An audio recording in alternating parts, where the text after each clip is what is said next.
Panique chez les Bleus, Didier Deschamps face à un autre souci inattendu avec Mbappé. Face à l'Autriche lundi soir à l'Euro 2024, Kylian Mbappé a été victime d'une fracture du nez. Sorti sur blessure durant la rencontre, le capitaine et numéro 10 tricolore devra désormais jouer avec un masque de protection pour le reste de la compétition.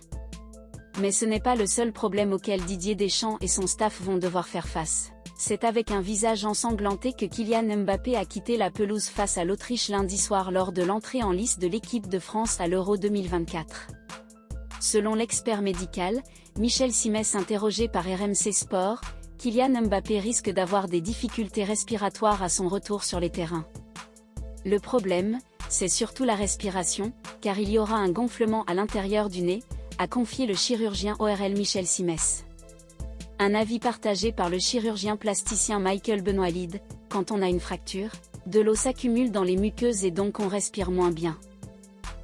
Face à cette situation, Didier Deschamps se retrouve confronté à un véritable dilemme.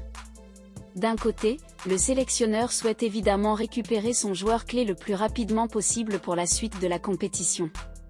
Mais d'un autre côté, il devra évaluer les risques liés à la reprise de Mbappé avec des soucis respiratoires. Didier Deschamps prévenu. Selon les experts, Kylian Mbappé pourrait choisir de prendre le risque de rejouer malgré sa blessure. Il peut prendre le risque de jouer et de redéplacer la fracture et donc de diminuer ses performances car la respiration sera gênée, a expliqué Michael Benoît-Lide. Cependant, cette décision aura inévitablement un impact sur le niveau de jeu du désormais ancien joueur du PSG. Théoriquement, l'Euro se termine dans 3 semaines et l'édème peut se résorber en une quinzaine voire une dizaine de jours, a-t-il précisé. Cela laisse donc une fenêtre de tir à Deschamps et au staff médical pour tenter de récupérer leur capitaine dans les meilleures conditions. Les athlètes de haut niveau respirent par la bouche et par le nez. Quand on a une fracture, de l'eau s'accumule dans les muqueuses et donc on respire moins bien.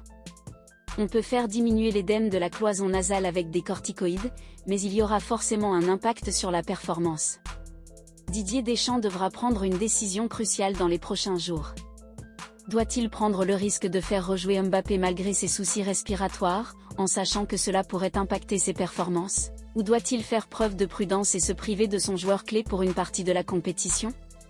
Une décision lourde de conséquences pour la suite du parcours des Bleus à l'Euro 2024.